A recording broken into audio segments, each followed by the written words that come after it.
कहानी की शुरुआत एक परिवार से होती है। पति का नाम इवान और पत्नी का नाम करेन होता है। ये दोनों अपने 2 बच्चों के साथ खुशहाल जिंदगी जी रहे होते हैं। करेन एक आर्ट गैलरी में काम करती है, जबकि इवान एक आर्किटेक्ट होता है। एक दिन इवान और करेन अपने बच्चों के साथ बीच पर घूमने का प्लान बनाते हैं, लेकिन अचानक इवान को अपने काम से जुड़ा ज़रूरी काम आ जाता है, जिसके चलते वो अपनी फैमिली के साथ नहीं जा पाता।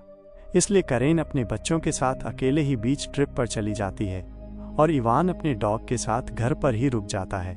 रात को जब इवान अपने आर्किटेक्चर का काम कर रहा होता है, तभी उसके घर की बेल बजती है। जब वो दरवाज़ा खोलता है तो उसे 2 लड़कियां दिखाई देती हैं, जो बारिश की वजह से भीग चुकी होती हैं। उनमें से एक का नाम बेल और दूसरी का नाम जेनेसिस होता है। वो इवान को बताती हैं कि वो एक पार्टी में जा रही थी, लेकिन रास्ता भटक गई और बारिश की वजह से उनका फ़ोन भी काम नहीं कर रहा। इवान उनकी मदद करने के लिए उन्हें घर के अंदर बुला लेता है। वो उन्हें सबसे पहले टॉवल देता है और एक लड़की को आईपैड देता है ताकि वो पार्टी का एड्रेस ढूंढ सके। वो लड़की आईपैड पे सर्च करती है और बताती है कि उनकी पार्टी की जगह यहाँ से बहुत दूर है। इवान उनके लिए एक कैब बुक करता है, जो 45 मिनट में पहुँचने वाली होती है। क्योंकि वो दोनों बारिश में बहुत भीग चुकी थी, इसलिए वो बाथरूम यूज़ करके फ्रेश हो जाती हैं और फिर इवान के पास आती हैं, जो उनके लिए कॉफ़ी बना रहा होता है। इसके बाद इवान उनके साथ बैठकर बातें करने लगता है। वो पूछता है कि वे क्या काम करती हैं, तो जेनेसिस बताती है कि वो एयर होस्टेस हैं और लोगों का अच्छे से ध्यान रखती हैं। फिर वो इवान के करीब जाकर उसे बताने की कोशिश करती हैं कि एयर होस्टेस कैसे काम करती हैं, लेकिन ऐसा करते वक्त इवान को थोड़ी असहजता महसूस होती है, इसलिए वो अपनी जगह से उठकर दूसरी कुर्सी पर बैठ जाता है। फिर वो अपने मोबाइल पर देखता है कि कैब आने में अब भी 20 मिनट बाकी हैं। इसके बाद वो दोनों लड़कियां इवान से उसकी पत्नी के बारे में पूछती हैं। वो बताता है कि उसकी पत्नी एक गैलरी में काम करती है और पेंटिंग्स दिखाती है। बातचीत करते करते वो दोनों लड़कियां इवान के बहुत नज़दीक आ जाती हैं। इवान उन्हें इग्नोर करने की कोशिश करता है। वो बार बार मोबाइल देखता है और पाता है कि अब कैब आने में सिर्फ 5 मिनट बचे हैं। इससे उसे थोड़ी राहत मिलती है, क्योंकि उसे उन लड़कियों का बर्ताव कुछ अजीब लग रहा था।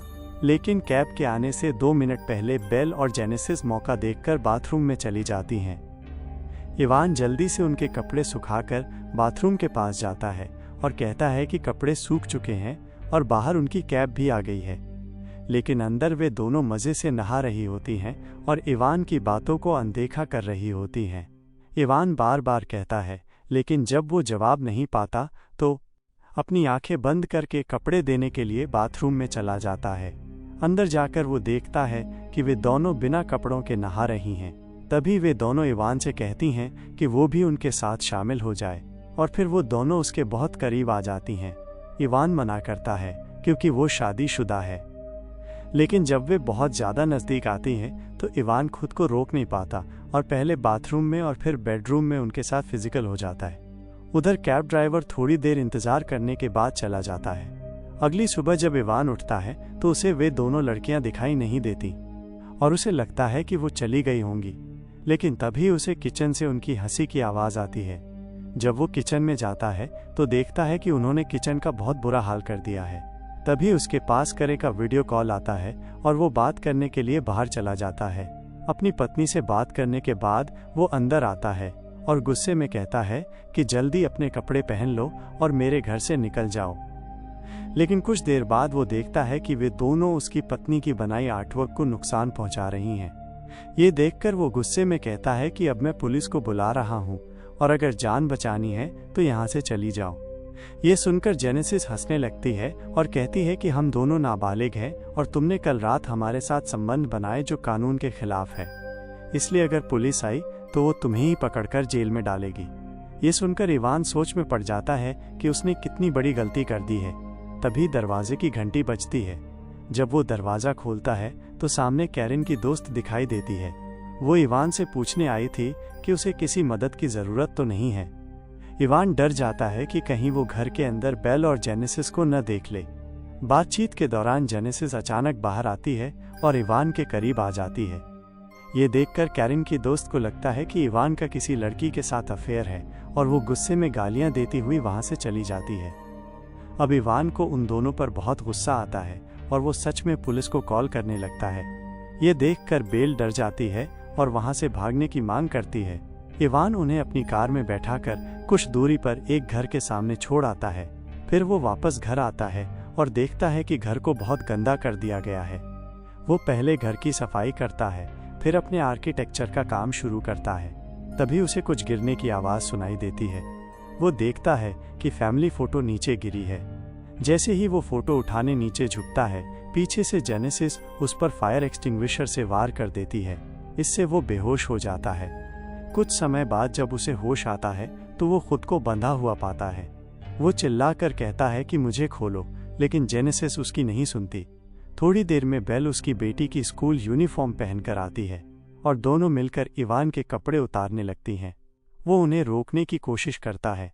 उसी वक्त इवान के फ़ोन पर उसकी पत्नी का वीडियो कॉल आता है। जेनेसिस कहती है कि अगर तुम बेल के साथ संबंध नहीं बनाओगे तो हम तुम्हारे कपड़े उतारकर वीडियो कॉल में तुम्हारी पत्नी को सब दिखा देंगे। ये सुनकर इवान डर जाता है और उनकी बात मान लेता है। इसके बाद बेल इवान के साथ संबंध बनाना शुरू करती है और जेनेसिस उनकी रिकॉर्डिंग करने लगती है। थोड़ी देर बाद जब जेनेसिस कुछ खाने के लिए बाहर जाती है तो इवान अपनी पूरी ताकत लगाकर रस्सी खोल देता है और बेल को धक्का देकर गिरा देता है। इसके बाद वो जेनेसिस के पास जाता है जो खाना बना रही थी और उसके चोटिल कंधे पर वार करके उसे भी बेहोश कर देता है। कुछ देर बाद जब इवान को होश आता है तो वो खुद को एक कुर्सी से बंधा पाता है। जेनेसिस और बेल उसके साथ एक क्विज गेम खेलने लगते हैं। कुछ देर बाद कैरन के साथ काम करने वाला एक कर्मचारी लुई एक मूर्ति लेने उसके घर आता है। जेनेसिस और बेल इवान को एक कमरे में छिपा देती हैं। फिर वे दरवाज़ा खोलती हैं और लुई को बताती हैं कि वे इवान की कजिन हैं और एक चोर घर में घुस आया था जिसे इवान पकड़ने गया है। तभी लुई को कैरन की आर्टवर्क दिखती है जो इन दोनों ने बर्बाद कर दी थी। उसे उन दोनों पर शक होता है और वो कहता है कि इवान की कोई कजिन नहीं है। उसी वक्त लुई को अंदर से इवान की चिल्लाने की आवाज़ आती है। वो अंदर जाकर देखता है कि इवान बंधा हुआ है।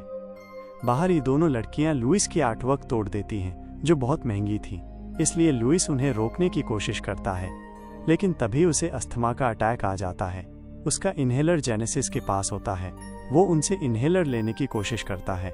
इसी दौरान झगड़ा होता है और लुइस का सिर जोर से अलमारी से टकरा जाता है।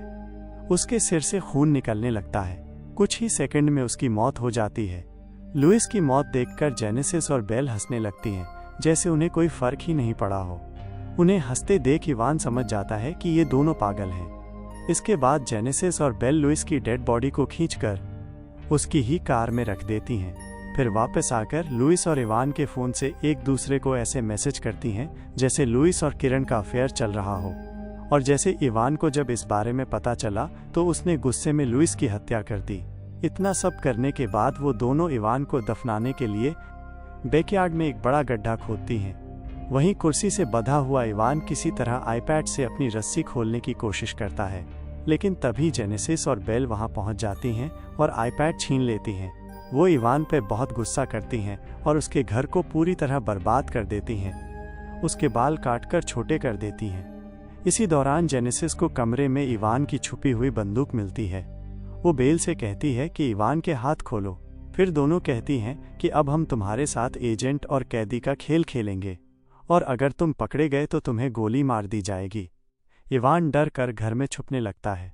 जेनेसिस और बेल उसे ढूंढने लगती हैं।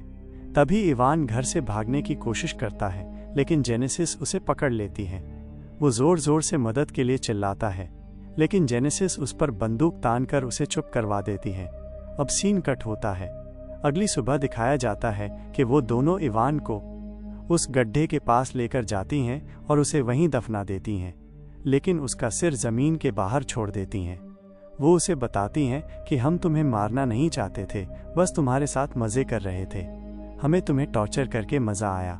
इसके बाद बेल इवान को उसका फ़ोन दिखाती हैं, जिसमें वो वीडियो होता है जहां बेल ने इवान की बेटी की यूनिफॉर्म पहनकर उसके साथ अश्लील हरकत की थी। ये वीडियो जेनेसिस ने रिकॉर्ड किया था। बेल अब इस वीडियो को इवान की फेसबुक प्रोफाइल पर हैप्पी फादर्स डे लिखकर अपलोड कर देती है ताकि सबको लगे ये उसने खुद डाली है। फिर दोनों कहती हैं कि अब हम नए शिकार की तलाश में जा रहे हैं और वहां से चली जाती हैं। वहीं इवान किसी तरह हाथ बाहर निकालकर वीडियो डिलीट करने की कोशिश करता है, लेकिन गलती से डिलीट की जगह लाइक दब जाता है। कुछ घंटे बाद जब किरण अपने बच्चों के साथ घर आती है तो घर बर्बाद देखकर हैरान रह जाती है। उसे लगता है इवान ने उसके जाते ही पार्टी की होगी और इसी के साथ फिल्म खत्म हो जाती है। आखिर में ये नहीं दिखाया जाता कि इवान बचा या नहीं। ये तो थी सिर्फ एक कहानी, लेकिन ऐसी कई और कहानियां इंतजार कर रही हैं आपको चौंकाने के लिए। सब्सक्राइब करें और तैयार रहिए, क्योंकि अगली बार कहानी और भी गहरी होगी।